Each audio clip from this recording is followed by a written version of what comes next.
paz do nosso Senhor Jesus esteja com todos nós. Amém? Vamos então continuar o nosso estudo em Eclesiastes. Estamos quase chegando lá, né? Chegamos no capítulo 10. Então o livro tem 12 capítulos e na verdade os capítulos 10 e 11 já não são tão extensos.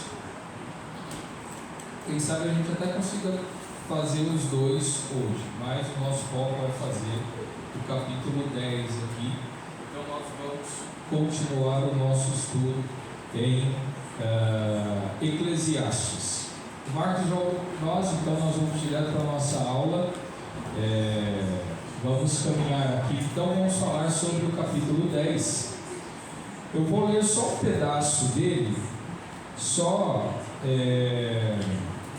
os versículos 1 a 4, e depois a gente vai trabalhando devagar os outros. Olha só, Eclesiastes capítulo 10. Qual a mosca morta faz o unguento do perfumador exalar mau cheiro, assim é para a sabedoria e a honra um pouco de estultícia. O coração do sábio se inclina para o lado direito, mas o estulto para a esquerda. Quando o tolo vai pelo caminho, falta-lhe o entendimento, e assim a todos mostra que é estulto. Levantando-se contra ti a indignação do governador, não deixes o teu lugar, porque o ânimo sereno acalma grandes ofensores. Nós vamos parar aqui, nós não vamos ler o resto. Eu só quis ler um pedaço para nós percebermos que aqui nesse capítulo 10 ele vai voltar a falar no estilo da sabedoria tradicional de Israel. E estou dizendo sabedoria tradicional. O livro de Provérbios, o livro de Salmos fala que é um livro poético, mas ele tem muito de sabedoria, né? De salmos que são chamados sapienciais, ou seja, salmos de sabedoria. Mas o principal é o livro de Provérbios, que ele é a sabedoria tradicional de Israel, que ele mostra a lógica principal ou o princípio da vida de, por exemplo, uma coisa super básica: se você fizer o que é certo, você vai se dar bem. Se você fizer o que é errado, você vai se dar mal. Essa é a lógica básica. E o princípio, né? O temor do Senhor é o princípio da sabedoria. Se você teme a Deus, se você anda corretamente nos caminhos de Deus, tudo irá bem para você. Então a gente tem, por exemplo, no início dos Salmos a mesma coisa. O Salmo número 1 é um salmo de sabedoria que ele vai mostrar: aquele que anda no caminho de Deus vai se dar bem, né? Bem-aventurado o homem que não anda no conselho dos ímpios, não se detém no caminho dos pecadores, nem se senta na roda dos escarnecedores. Então o que acontece? Ele fala assim: antes o seu prazer está na lei do Senhor, e nela medita de dia e de noite. Ele é como uma árvore plantada junto aos rios, que, né, no devido tempo dá o seu fruto. Então ele faz um perfil daquele que anda nos caminhos de Deus, ele se dá bem. Porém não é assim com o ímpio, ele vai murchar e vai se dar mal. Então essa é a lógica, esse é o princípio. Essa é a sabedoria tradicional de Israel, que fala de um princípio que é o princípio da retribuição, e que é uma parte importante da teologia de toda a história do Antigo Testamento. A retribuição é exatamente dessa: se você faz o que é certo, Deus vai te abençoar. Se você fizer o que é errado, Deus não vai te abençoar. Esse é a teologia da retribuição, que ela não está errada, mas ela pode ser distorcida, que é exatamente o que o livro de Jó, que não é a sabedoria tradicional, ela é essa sabedoria mais tardia, que ela diz assim: sim, a sabedoria tradicional está aqui, faz sentido, tudo bem, porém não é tão quadradinho assim. Há exceções, às vezes há alguns tropeços no caminho. Aí o livro de Jó é esse exemplo. Jó, ele é um homem íntegro, reto, temente a Deus, que se desvia do mal, e dá tudo errado na vida dele. A coisa não é tão simples assim. E aí eu tenho os 3 amigos de Jó que eles distorcem a teologia da retribuição, porque eles fazem o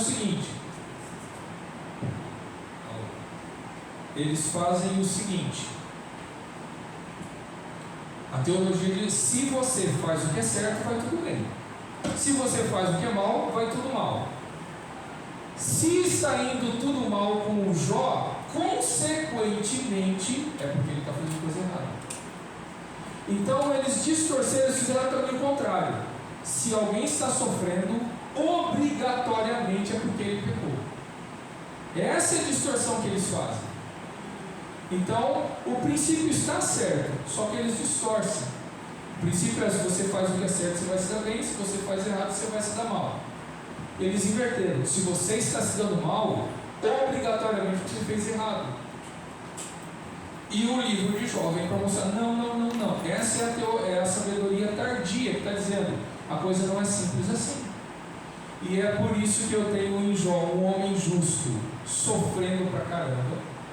E eu tenho aqui em Eclesiastes, que é um outro livro de sabedoria tardia, mostrando: eu já vi justo sendo tratado como ímpio.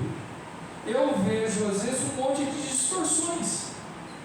Como eu posso ter pessoas, imagina o seguinte, né? Se eu sou de Deus, tudo irá bem na minha vida. Mas e os cristãos que estão lá no Rio Grande do Sul que perderam tudo? Aí você vai falar: é porque eles pecaram. Se algum crente caiu na inundação, é porque pecou. Esses são os amigos de Jó. Não. Há momentos na vida que as coisas não dão certo. É claro que isso acontece só lá no sul e na minha vida. Na vida de vocês não acontece isso, né? Todo mundo feliz, não tem problema na vida, né?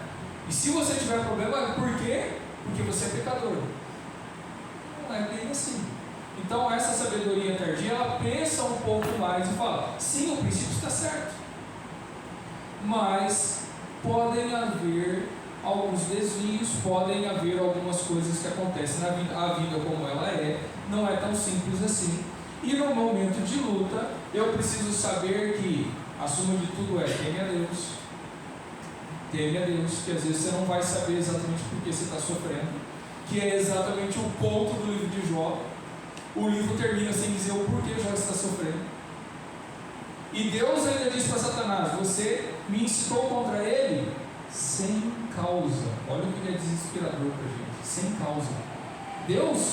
Foi Deus que falou isso.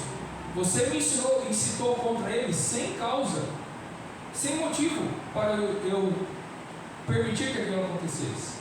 Então, e o autor não está dizendo que Deus fez: eu fiz porque eu quis fazer. Não, ele está dizendo: você, ser humano, não vai realmente saber a resposta de Deus. Você não tem um retorno disso. E a gente lá na frente vai saber. Como na última aula que eu dei, né, um exemplinho que eu dei é o seguinte: nós questionando Deus, falando assim: por que Deus permite que eu sofra?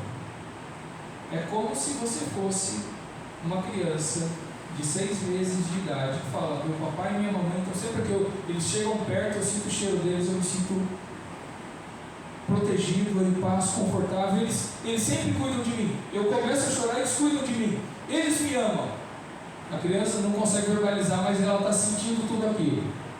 Esses dois indivíduos tão amorosos pegam essa criança, levam numa sala fria, entregam para um estranho, e esse estranho fura a pele dela, ela começa a chorar.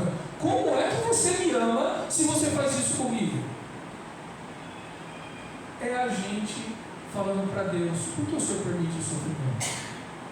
Nós ainda não temos idade espiritual para entender essas coisas. Um dia entenderemos o porquê Deus teve que dar uma vacina para a gente. Que a gente achou a pior coisa do mundo, a coisa mais cruel do mundo. Deus é cruel. Meu pai é cruel. Se ele me entregou para uma pessoa estranha para me furar, é porque ele é cruel. É isso que a gente acaba fazendo com Deus. Então, voltando aqui para o estudo, Eclesiastes é essa sabedoria tardia que tem que explicar: a vida não é tão simples assim. Só que nós vimos nos capítulos anteriores que ele ficou falando isso. Olha, qual é a vantagem do tolo para o sábio? Os dois vão para o mesmo lugar, vão morrer. Eu já vi tolo se dando bem, eu já vi sábio sendo maltratado. Então ele questionou às vezes algumas coisas, mas ele está aqui no final dizendo: em nenhum momento, e é aqui que eu quero colocar, o capítulo 10 fala sobre a importância da sabedoria, em saber quão valioso é ser sábio. É importante notar que o poeta, o autor, nunca preferiu a tolice à sabedoria.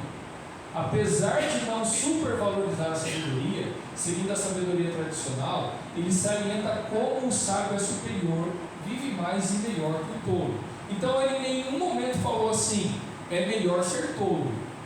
Ele só disse que o quanto vale a sabedoria, ele questionou a vida, ele questionou absolutamente tudo na vida. Tudo. Ele falou, olha, não, e eu acho que esse questionamento dele é o seguinte, aí você fala assim, achei o segredo da vida, achei o segredo de tudo. Se eu for sábio, eu resolvo todos os problemas da minha vida. Não é simples assim. Você pode ser a pessoa mais sábia do mundo, e você ainda vai enfrentar dor, sofrimento, tantas vezes. Então, a solução da vida não é ser sábio. Então, ele também está colocando isso. Porque alguns podem dizer, achei a razão de viver, ser sábio. Não, a razão de viver não é ser sábio. E aí, daqui a pouquinho no capítulo 12, ele vai falar como você tem que viver. A suma de tudo isso é, faça tal coisa. Mas ele está explicando esses pontos.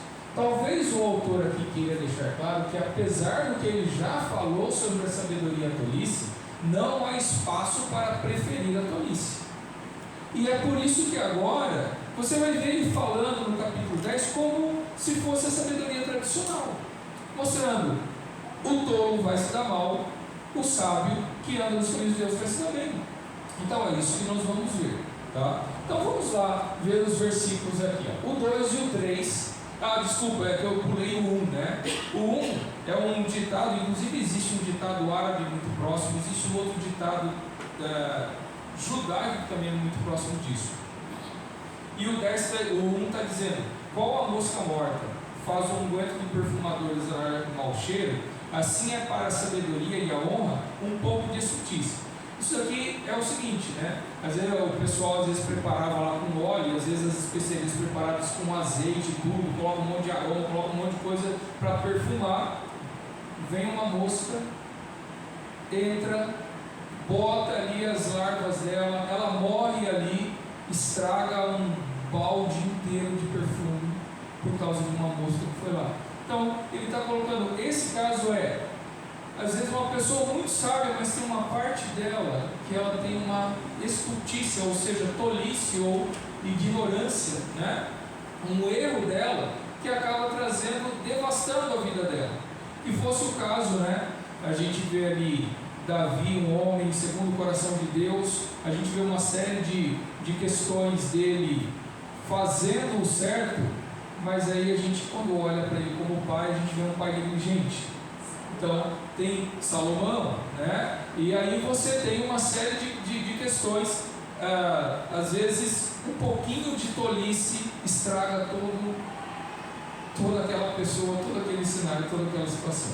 Aí o 2 e 3, o sábio escolhe o caminho certo, o tolo sempre errado, as suas atitudes o denunciam, né? O coração do sábio se inclina para o lado direito, mas o estudo para o esquerdo.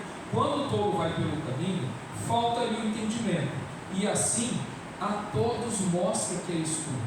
Então, às vezes, o estudo ou o tolo, né? Aquilo que ele faz já denuncia que ele é tolo. É só isso que ele está falando, né? Quando ele vai pelo caminho, o jeito como ele age, o jeito como ele fala, a atitude dele demonstra. Ele é um tolo, ele é uma pessoa sem sabedoria, está agindo sem sabedoria, está vivendo sem sabedoria. Eu vejo na vida dele, nas atitudes dele, que ele é alguém sem sabedoria, tá? Simplesmente isso. Lembrando mais uma vez, a qualquer momento, levanta o braço, comente, pergunte. Eu fico atropelando, né? Eu vou jogando uma coisa em cima da outra sem parar. 4. Diante do 4 ao 7, olha como aqui eu tenho um bloco que vem falar do governador e relacionado a governo. 4 ao 7.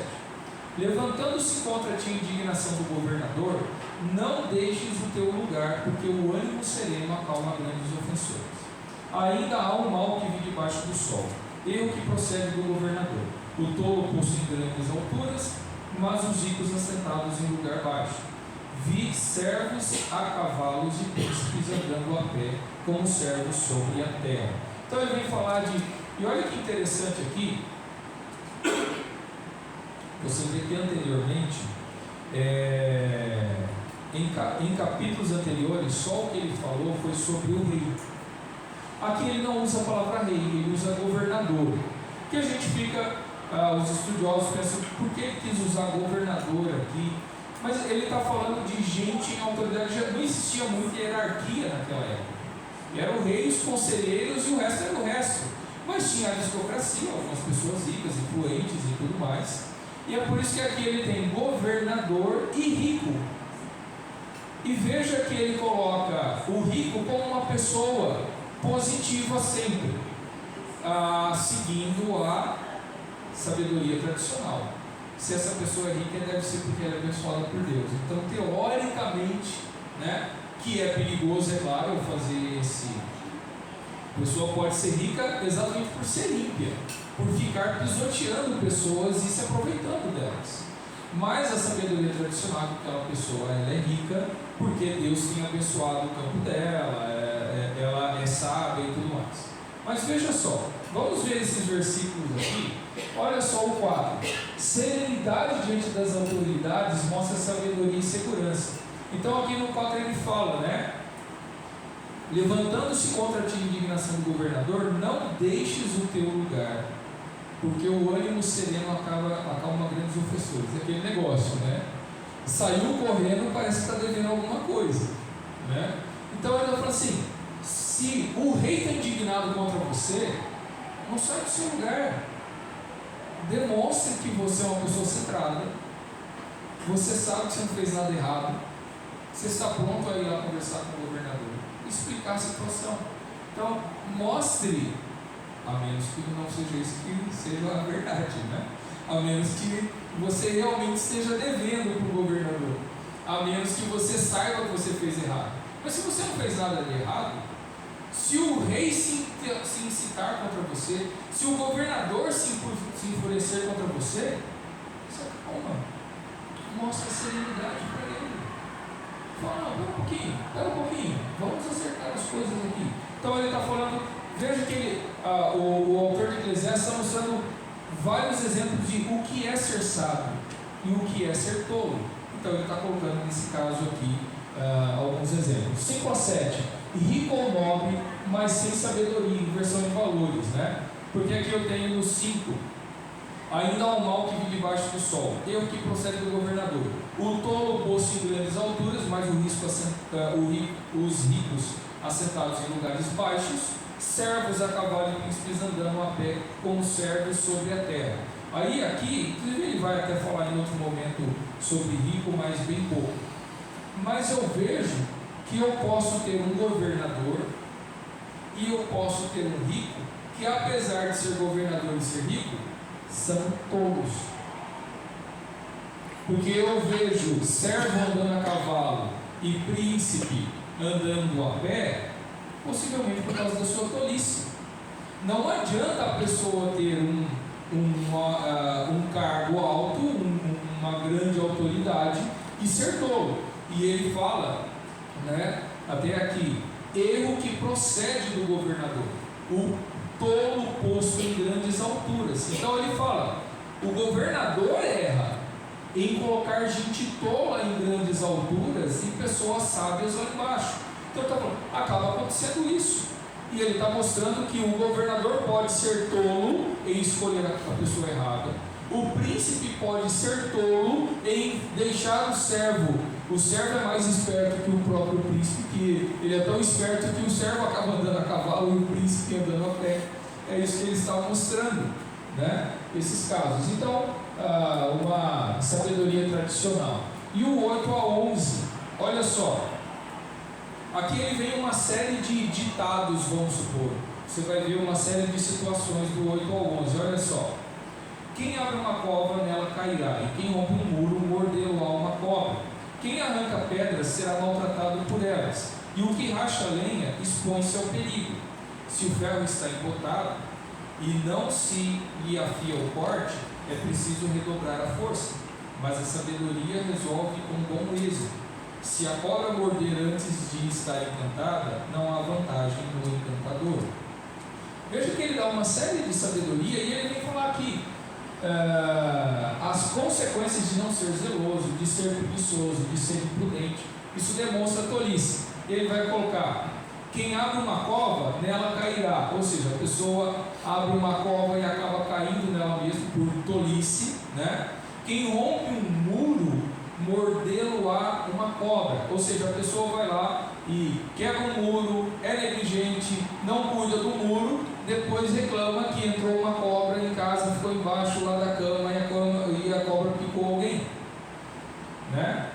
Pela própria tolice da pessoa de não cuidar. E ele vai deixar isso mais claro, né? Por exemplo, quem arranca pedras será maltratado por elas, né? Pensando aí também no muro, os muros eram de pedra naquela época, né? Pensando em não, se você, naquela época, principalmente quando o pessoal ia para os rochedos para arrancar pedra, você tem que saber como arrancar pedra, você tem como saber como extrair pedra. Aquela pessoa que fica assim, né, na frente do monte de pedra e está arrancando a pedra aqui, e de repente o morro inteiro cai em cima da pessoa. Não é qualquer um que faz, tem que ser alguém que tenha sabedoria, né? E olha só, o que racha lenha expõe-se ao perigo. Aí ele está colocando, porque você tem que saber como rachar lenha. Primeiro você pode, aquela pessoa que vai rachar lenha, racha o pé no meio com o machado ao invés da lenha, ou até mesmo o perigo que tinha naquela época. Eu posso ter em meio à lenha que eu acho no mato escorpiões, cobra e tudo mais. Ou seja, a pessoa tem que saber o que está fazendo. Ele está listando uma série de coisas. Você tem que saber o que está fazendo. Saber o que está fazendo é ter sabedoria naquela área. Então ele está mostrando todas essas coisas. De novo ele vai colocar agora no 10: se o ferro está encotado e não se via fio o corte, é preciso redobrar a força. Se você for preguiçoso de não ficar afiando o seu machado, né? Se você for negligente de não cuidar do corte, você vai sofrer as consequências. Você está sendo tolo, você vai ter que dobrar as forças para conseguir cortar. Se você não for sábio, está na hora de amolar esse machado, está na hora de cuidar disso daqui. Quem é negligente, é preguiçoso, não presta atenção, não tem sabedoria, vai trabalhar dobrado. É tudo isso que ele está mostrando, né? Mas a sabedoria resolve com bom êxito. E aí, por último, se a cobra morder antes de estar encantada, não há vantagem no encantador, né? O encantador, eu sei encantar, tá, mas você sabe cuidar da cobra antes de você começar a encantar ela, né? Eu sei encantar, mas eu não tenho sabedoria em lidar com ela antes dela estar encantada, né? É essa a ideia sendo passada aqui. Então ele está passando uma série de questões, falando: você tem que ser sábio, você tem que ser sábio em várias áreas, e é isso que eu espero que no final a gente possa discutir um pouco sobre nós sermos sábios hoje em dia como cristãos, né? O 12 ao 15, palavras do sábio e do tolo. E presta atenção aqui no 12 ao 15, quantas vezes vai se falar de palavra, ou de boca, ou lábio, ou dizer qualquer coisa nesse sentido. Nas palavras do sábio há favor, mas ao tolo os seus lábios devoram. As primeiras palavras da boca do tolo são estultícia, e as últimas, loucura perversa. O estulto multiplica as palavras, ainda que o homem não saiba o que sucederá, e quem lhe manifestará o que será depois dele. O trabalho do tolo o fadiga, pois nem sabe ir à cidade. Então olha só, ele continua mostrando, fazendo um quadro do que é a tolice. E aqui, como no Novo Testamento vai dizer, né, nas muitas palavras, o provérbio já vai falar isso, né, nas muitas palavras, a tolice. Lá Tiago vai falar sobre a língua e você cuidar da língua. E nós somos ensinados, a Bíblia sempre fala isso: não fale demais, né? Principalmente os pastores, eu vi isso, principalmente crianças, né? Não fale demais. Então o que acontece? Nós temos sabedoria no que falar, sabedoria no que dizer. E eu não sei quem estava aqui, em algumas aulas anteriores eu tinha falado exatamente sobre a oração, sobre nós também cuidarmos, não falar demais nas nossas orações. E falar demais eu falo qualquer coisa de qualquer jeito. Mas saiba o que você vai falar para Deus, como falar para Deus. E a gente às vezes não tem sabedoria exatamente como falar. Não é que Deus vai, falou demais que eu sei de você, não é nada disso. Mas saiba, pare e pense. É melhor você parar e pensar exatamente o que você está falando, como está falando, o porquê está conversando com Deus sobre determinado assunto. Então, Deus, veja bem, eu esqueci, não é bem assim, e aí eu começo a falar um monte de coisa e não sou claro, eu não sei exatamente o que eu estou fazendo. Mas aqui ele vem falar sobre as palavras do sábio a favor, o tolo, pelas próprias palavras, ele se devora. Ele vem falar sobre o tolo falar demais. Primeiro, a palavra, versículo 13 está falando, as primeiras palavras dele são tolice, as últimas são loucura, ou seja, não aproveita nada do tolo que ele fala. É isso que ele quer dizer, né? E olha só o 14, o estulto multiplica as palavras. Aqui ele está falando, a pessoa tola, o estulto, ele fala demais, tá? E aí que ele acaba se dando mal. E depois o 15, o trabalho do tolo o fadiga, pois nem sabe ir à cidade. Aquela pessoa, se ela não tem sabedoria, ela vai fazer o caminho maior, ela não para sequer para pensar, não existe planejamento, não existe organização. E isso é o que ele está colocando aqui. Isso é muito interessante para a gente, principalmente na nossa cultura brasileira. Nós não temos uma cultura, nós brasileiros, nós não somos naturalmente muito bem organizados. É claro, a gente tem uma questão às vezes de família, tem famílias que faz parte da cultura da família, ser organizado, planejar tudo, deixar tudo bem arrumadinho, mas em geral, grande parte da população brasileira não se organiza, não planeja, não olha o futuro, nós somos bagunçados. Tanto que eu lembro uma vez um britânico que veio aqui para o Brasil, e muito tempo atrás, quando eu tinha conhecido isso daí, em 1996, 1996, faz tempo, né? Ele veio para o Brasil, sabe o que ele fez? Ele tirou um monte de foto da rua, dos postes, das praças, e ele passou lá, pensando, gente, o pessoal lá, eles fazem a rua, só que quando estraga, eles não arrumam. Ele estava achando estranho, porque eu não consigo entender por que eles não arrumam, já que estragou, fica um buraco lá. Aí o pessoal, os amigos, ele estava apresentando isso na igreja, ele era cristão, ele veio aqui numa missão. Mas sim, mas por que eles não arrumam? Eles não arrumam. O poder público planeja um orçamento de criação de conteúdo, de obras, mas eles não têm uma reserva de manutenção para muitas coisas. Eles vão lá e fazem uma praça, ela fica linda por 2 meses, depois o mato cresce pra caramba, daí depois de 6 meses, quando o pessoal reclama, eles vão lá e cortam a grama e dão uma ajeitada. Mas por que eles não cortam a grama todo mês? Então, e não entrava na cabeça do pessoal o porquê se cria uma praça, mas não se planeja qual o custo de manutenção dessa praça pelos próximos 5 anos e qual a mão de obra que demanda. E daí, então, é isso que a gente tem muito na nossa cultura, inaugura o estádio da Copa. A gente não sabe como a gente vai pagar, a gente não sabe como vai ser feito, a gente não sabe como o estádio vai se autossustentar, mas vamos fazer, né? Até uma vez eu brinquei, aí falando mal, depois que vocês podem criticar, falando mal das igrejas brasileiras lá nos Estados Unidos, né? E o pessoal lá fazendo a igreja, eu falei, né? Para construir a igreja era assim, a gente vai abrir um novo templo para uma congregação, tem um monte de gente lá, deles lá, aí é a realidade americana, né? A gente vai precisar de $1,2 milhão para construir tudo aquilo lá, né? Tudo um custo muito maior e tudo mais.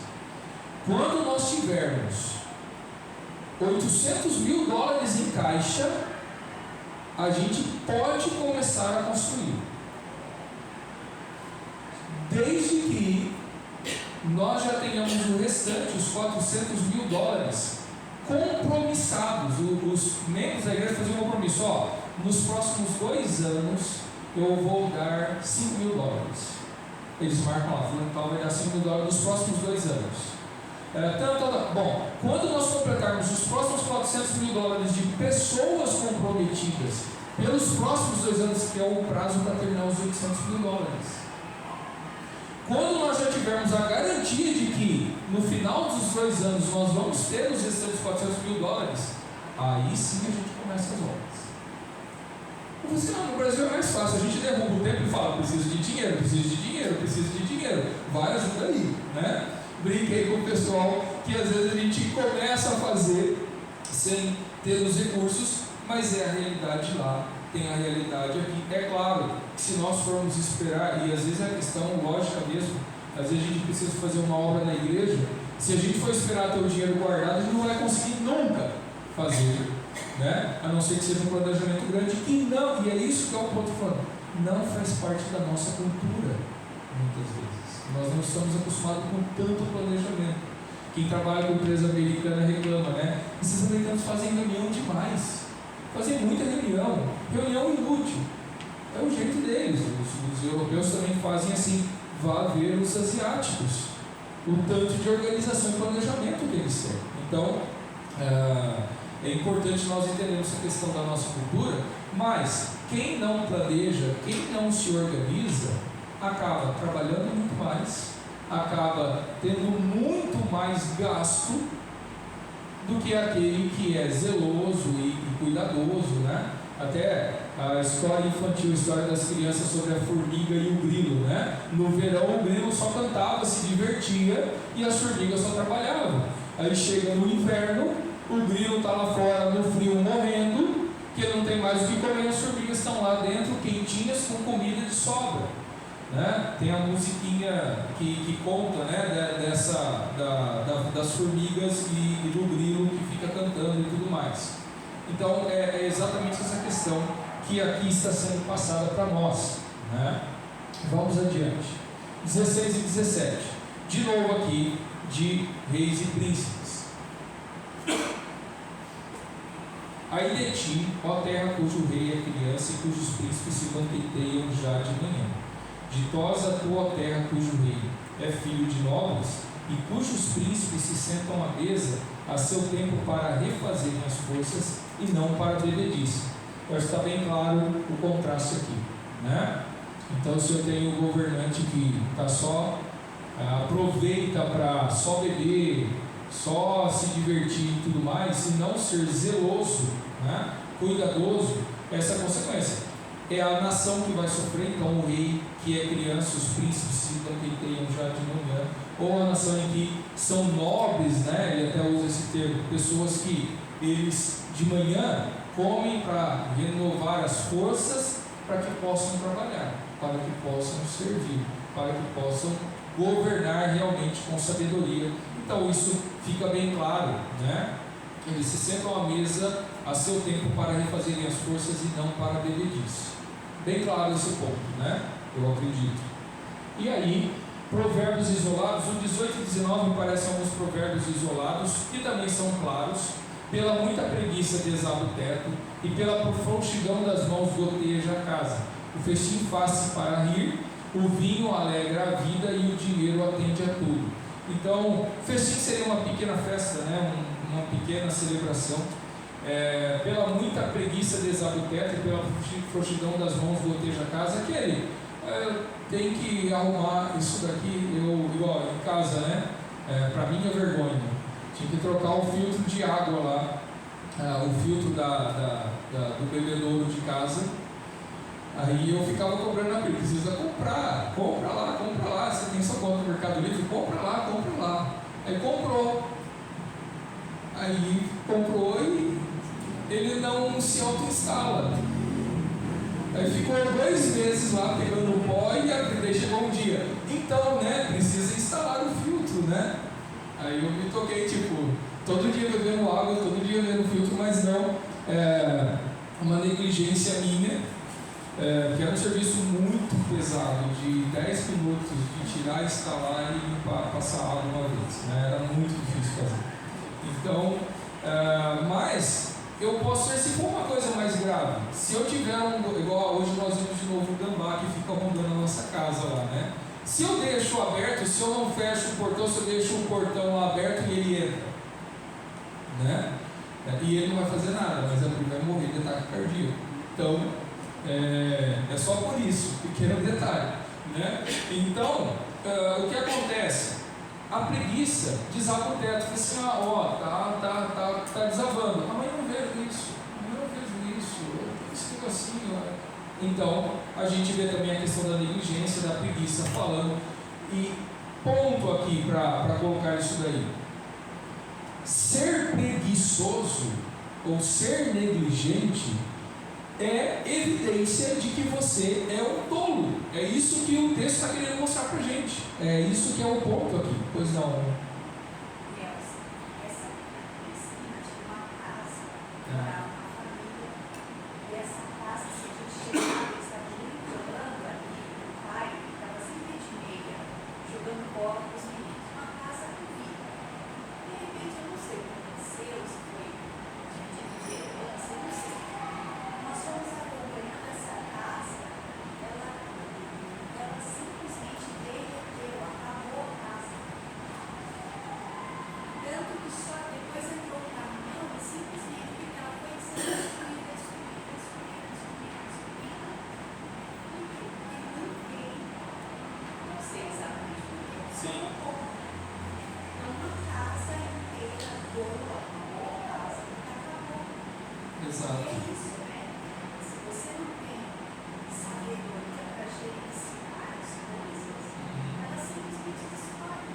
Um outro exemplo é exatamente isso, porque daí depois, tá lá, e daí de repente desanima, tem preguiça, a hora que chega já tem um prejuízo grande. Eu conheço uma pessoa que ele descobriu depois, ele era um senhor de uma família muito rica, que tinha, acho que em Leme, uma fábrica grande. Ele mostrou uma vez uma foto que tinha até ônibus. Eles perderam tudo, ele vivia uma vida humilde aqui em Limeira, tudo bem. Só que depois ele lembrou, um parente dele lá de São Paulo, lembrou ele que eles ainda tinham um terreno em Santos. E o terreno valia muito, estava numa área nobre. Só que a quantidade de IPTU, de impostos, era maior do que o valor do terreno. De décadas de terem abandonado.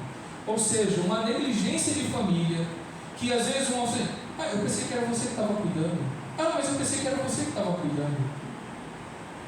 Mas eu pensei que estava com tal pessoa. Você pensou, você não foi lá conferir. E você teria a oportunidade de resolver um grande problema da sua vida, só que na verdade agora aquilo é um grande problema da sua vida se for atrás.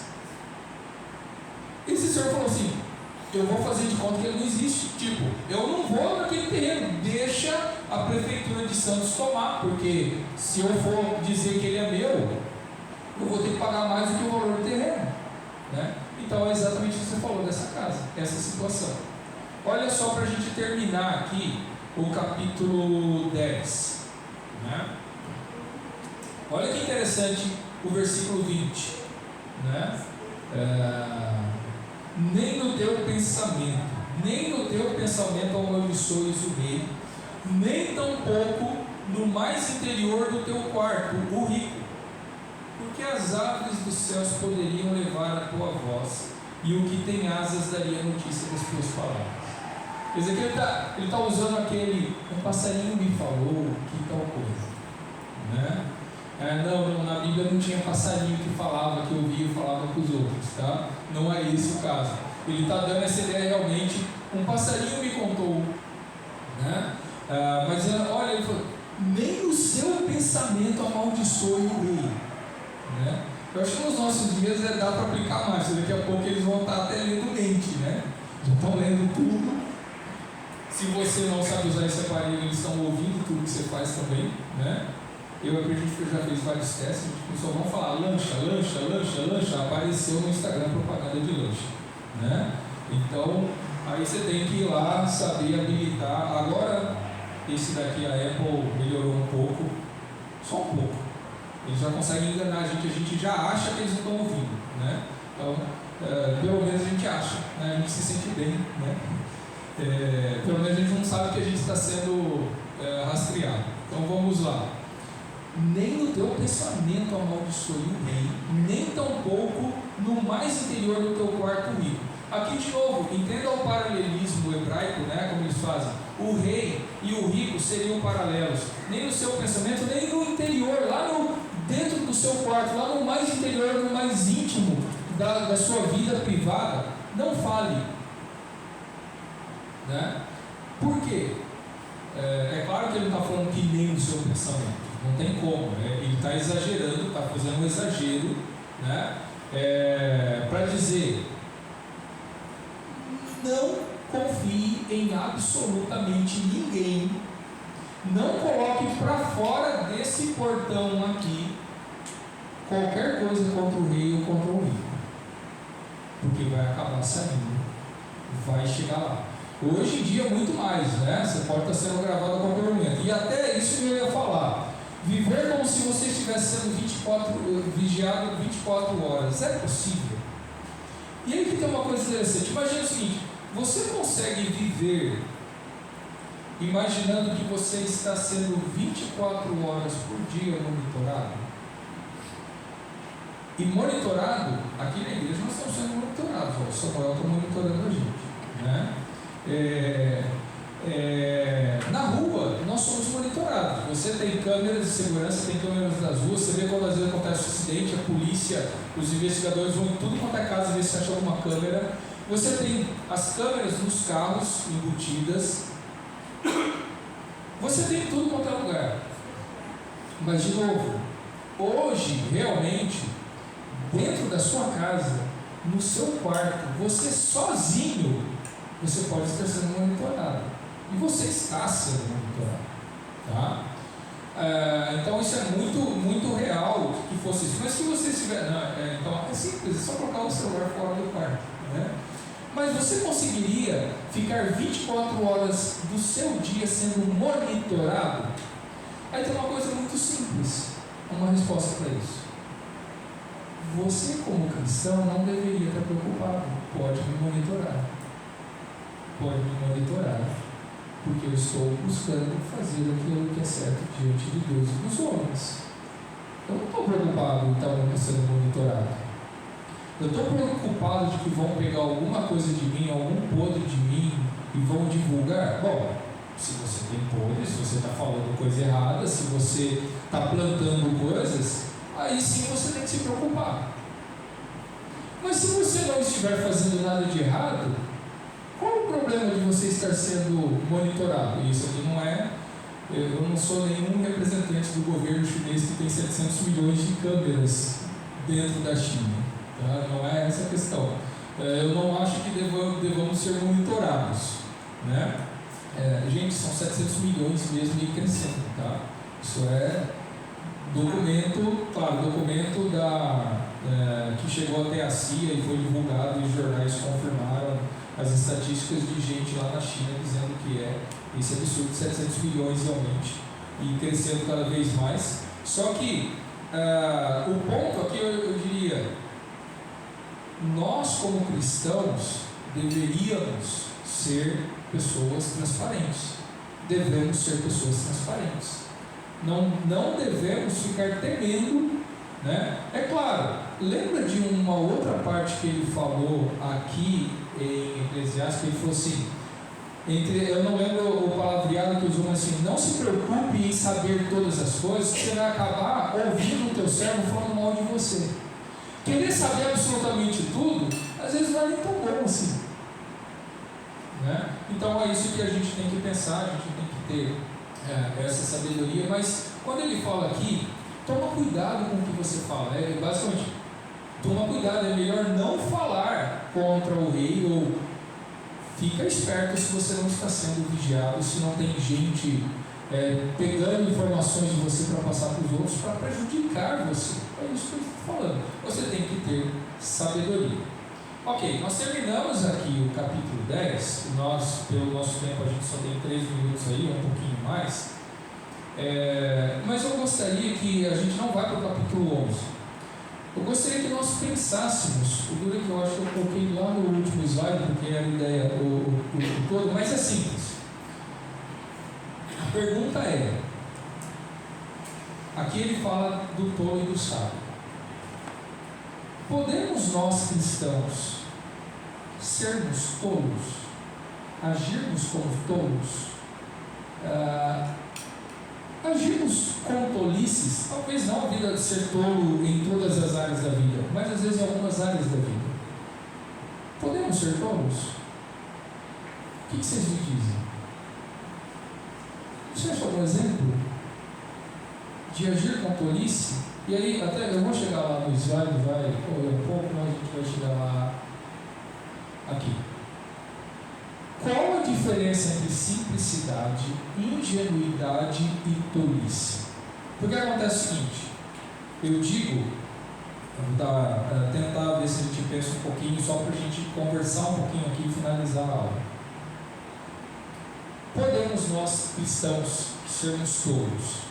Acontece o seguinte, sim, podemos ser tolos. Às vezes acontece o seguinte, não, mas o cristão maduro deveria ser uma pessoa sábia. Sim, maduro. Mas nem todos somos. E às vezes você vai ver, até, por exemplo, vou dar um exemplo. Hoje, um irmão nosso, que é médico, é presbítero de uma igreja. Quando ele se converteu, eu já contei essa história aqui. Quando ele se converteu, estava na igreja, um monte de gente reclamava da postura dele como profissional, como médico. De que ele era estúpido, de que ele maltratava as pessoas, disso, aquilo e tudo mais. Então ele não se converteu de verdade. Não, pera um pouquinho. O cara estava, sei lá, há 20, 30, 40 anos agindo daquela forma. Você acha que ele se converteu, na hora, o caráter dele, a personalidade dele mudou? Não. Ele vai passar pelo processo de santificação. Ele vai ter que aprender de Cristo, conhecer de Cristo, entender a palavra. Ele vai ter que ler lá Paulo em Efésios, aquele que roubava não roube mais, aquele que mentia não minta mais, antes sejam cordiais e tudo. Ele falou, espera um pouquinho, eu vou ter que mudar de atitude. Às vezes ele vai precisar de irmãos maduros, falar assim, meu irmão, você precisa mudar. Você como cristão, você não pode agir mais assim. Aí se ele estiver numa igreja madura e não numa igreja tola, teremos pessoas maduras que vão conversar com ele, buscar edificar ele. Então sim, nós podemos ter pessoas que agem de forma imatura ou com tolices em áreas da vida. Agora, aqui eu até vou colocar assim, eu também acho, aqui é uma opinião do Yelson, eu acho que às vezes até nós, um pouquinho mais maduros na fé, temos algumas áreas que somos tolos ainda. Às vezes a gente é fraco em uma área, e eu diria, eu trocaria fraco por tolo em algumas áreas. Às vezes algo que é muito fácil para algumas pessoas e é difícil em outras. Eu diria até, por exemplo, até aqui a gente está falando do Dia das Mães, né? Pensando em mães, em ser pais, às vezes tem algumas formas, por exemplo, na criação de filhos, que é um desafio gigantesco. Às vezes tem áreas que é tão simples para alguns pais, algumas mães, e é tão desafiador para outros, que às vezes acaba sendo negligente. Lembra do Davi, um homem segundo o coração de Deus, que era um tolo como pai, que houve incesto dentro da casa dele e ele não agiu. Por causa disso, o filho mais velho se voltou contra ele. Então nós temos, por causa da tolice dele, ele pagou as consequências disso. Então será que nós podemos ser tolos hoje? E eu queria, até finalizando, eu queria até conclamar todos nós a buscarmos ser sábios, é claro, em todas as áreas da nossa vida. É um desafio grande. E como é que a gente começa a ser sábio? Eu vou te dar a forma secreta. Chega lá no seu quarto e fala, Senhor, vê se é em mim algum caminho mau e guia-me pelo caminho bom. Senhor, onde eu estou errando? Senhor, onde são pontos que eu estou dando mau testemunho do Senhor com as minhas atitudes, com as minhas posturas? E não só isso, eu ler a palavra e começar a confrontar ela e deixar ela me confrontar e eu questionar a mim em primeiro lugar, as minhas posturas, as minhas atitudes. Então, é assim que a gente começa. Mas nós temos sabedoria em todas as áreas, em todos os assuntos, e principalmente hoje no nosso país polarizado, nesses debates que têm surgido, nós temos que ser sábios no uso da tecnologia. A gente já falou aqui de rede social. Às vezes nós somos os tolos que ficamos correndo atrás de dopamina aqui, rodando e rodando e rodando, ao invés de nós estarmos cientes do mundo real, da onde Jesus nos chamou. E não tem problema nenhum usar redes sociais, pelo contrário, eu posso usar as redes sociais para testemunhar de Cristo, para falar, para colocar o meu ponto, não tem problema nenhum usar. A questão é usar como sábio e não como tolo. E nós pensarmos em tudo isso e pensarmos em sabedoria nos debates que tem. E nós temos, e aí vem até a recomendação aqui de não falar demais. É na boca do tolo que tem gente falando demais. É o tolo que fala demais. Será que às vezes a gente fala demais? Se a gente fala coisa demais, se a gente se expressa demais, será que não é melhor se conter? E nos debates, aí a gente tem até eu falei, não bastasse a gigantesca tragédia do Rio Grande do Sul, uma outra grande tragédia é esquerda e direita transformar a tragédia em discurso de esquerda ou direita. Então, olha que tragédia. A gente deveria estar, agora para o Rio Grande do Sul não existe esquerda e direita, não existe nada disso. Existe, precisamos fazer o que cada um de nós podemos fazer para aliviar o sofrimento do Rio Grande do Sul. Mas aí a gente fica com um monte de gente aproveitando para querer destruir o outro. Nós cristãos precisamos ser sábios nisso. E ser sábio acontece a primeira coisa: você não pode acreditar em tudo que você vê aqui.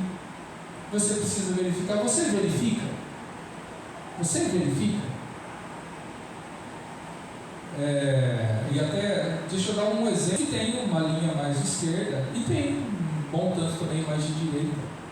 Aí teve uma pessoa, uma professora, que colocou uma mensagem falando de quando o governo Lula liberou o aborto para qualquer época, para qualquer período. Tá bom. E estava lá, nos casos assim, estava explicadinho tudo. Aí logo em seguida, dois, assim, que absurdo! Como é que essas pessoas não leem notícia? Isso é uma fake news. Olha aqui a matéria, colocou uma matéria da Folha de São Paulo. E o outro falou assim: olha, só uma consulta rápida no Google dá para ver que isso daí é uma fake news. Como é que tem gente que ainda acredita nisso? Aí eu na hora nem, puxa vida, né? Depois eu fui ler. Eu li a pessoa que colocou lá sobre o Lula, o governo Lula, aborto e tudo. Eu li tudo. Depois eu li a matéria da Folha de São Paulo. Aí depois eu escrevi e falei assim: olha, é o seguinte, sim, houve fake news, porque teve gente que falou assim: o governo Lula liberou tudo, pode abortar a qualquer hora. Mas acontece o seguinte: o post que a irmã colocou lá em cima, ele está explicando, ele não é fake news. Ele está dizendo: o governo Lula liberou o aborto nos casos que já estão na lei, aquilo tudo está explicadinho. E é exatamente isso. É uma resolução do Ministério da Saúde. Que daí um falou assim: o governo Lula não quer fazer isso porque é só o Congresso que pode liberar. Só que esse que estava falando que o que a irmã postou era fake news, ele que estava equivocado. Porque o post que ela colocou não era o de fake news dizendo liberou nos casos assim, sabe? Exatamente. E por uma resolução do Ministério da Saúde. Ela colocou exatamente a notícia, só a notícia. Só que daí eles pegaram, tem gente fazendo fake news dizendo que liberou a qualquer momento e tudo mais, e aí era o que acusou o outro de fake news, acusou por ignorância. E acusou a outra de ignorante por ele não ter lido. E ele sequer leu a matéria que ele colocou lá. Porque se ele tivesse lido, ele ia ver que tudo que ela colocou era exatamente o que tinha acontecido. Sim, por uma resolução do Ministério da Saúde, liberou nos casos que já estão visto em lei assim, sensado, mas liberou há mais tempo. Então, daí depois até colocou, olha, eu coloquei um post lá, né?